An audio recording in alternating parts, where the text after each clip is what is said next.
karena truk di Pakistan sering kelebihan muatan. Ini juga menyebabkan plat besi mereka sering patah. Misalnya, truk dump yang penuh dengan semen ini. Patahnya plat besi menyebabkan poros depan bergeser. Namun mereka sudah terbiasa dengan patahnya plat ini. Bahkan para ahli di bengkel perbaikan sangat terampil. Patahannya plat besi menyebabkan bagian depan truk sudah menyentuh tanah.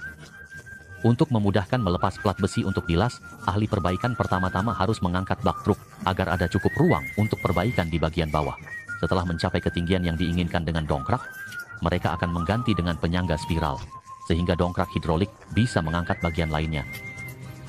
Meskipun mereka tidak memiliki alat profesional, pembongkaran poros depan tetap sangat cepat. Ini semua berkat pengalaman mereka dalam penanganan darurat di jalan.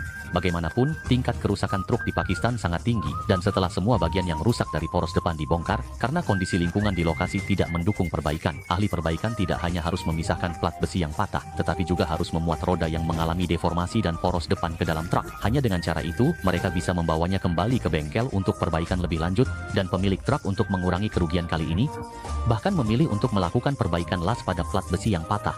Untuk plat besi yang tidak mengalami deformasi seperti ini, proses pengelasan secara keseluruhan sebenarnya sangat sederhana. Cukup dengan mengelas bagian yang retak menggunakan elektroda, maka lubang pasak bisa dipulihkan. Setelah para teknisi menyelesaikan pengelasan 2 lembar plat baja, selanjutnya mereka akan menangani poros depan yang bengkok ini. Meskipun poros depan tidak mengalami patah, tingkat deformasinya sudah tidak bisa digunakan lagi.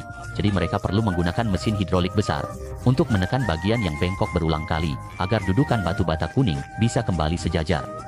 Dari penggunaan penggaris level, kita bisa melihat betapa telitinya para teknisi. Namun, untuk menghindari tekanan berlebihan dari mesin hidrolik, setiap kali penekanan harus diukur menggunakan penggaris level untuk memastikan bahwa dudukan pegas di kedua sisi konsisten. Meskipun poros depan sekarang sudah berhasil diperbaiki, namun karena lubang poros vertikal di salah satu ujung sudah mengalami deformasi, tidak bisa mengembalikan ukuran lubangnya, teknisi langsung memilih untuk memotong kepala poros, yaitu dengan menggantinya menggunakan bagian mobil yang dipotong. Ini juga merupakan cara perbaikan yang umum digunakan di Pakistan. Setelah pengelasan sederhana yang memakan 5 batang las, penggantian kepala poros berhasil diselesaikan. Karena pegas lepas menyebabkan ban depan meledak, kerusakan ini tidak bisa diperbaiki, pemilik mobil harus mengganti ban baru, jadi biaya termahal. Saat menunggu hingga malam, komponen tiba di lokasi. Pemasangan kali ini cepat, hanya perlu baut baru untuk mengikat poros depan pada pegas. Meskipun tanpa alat listrik lithium, tenaga mereka cukup, sehingga komponen terpasang cepat. Meskipun perbaikan berlangsung hingga larut malam, keterampilan mereka membuat pemilik mobil tenang melanjutkan perjalanan. Jadi, mereka bisa mengikat poros depan pada pegas.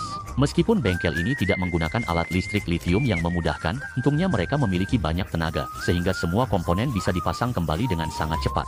Keterampilan perbaikan mereka membuat pemilik mobil bisa tenang, dan melanjutkan perjalanan di malam hari.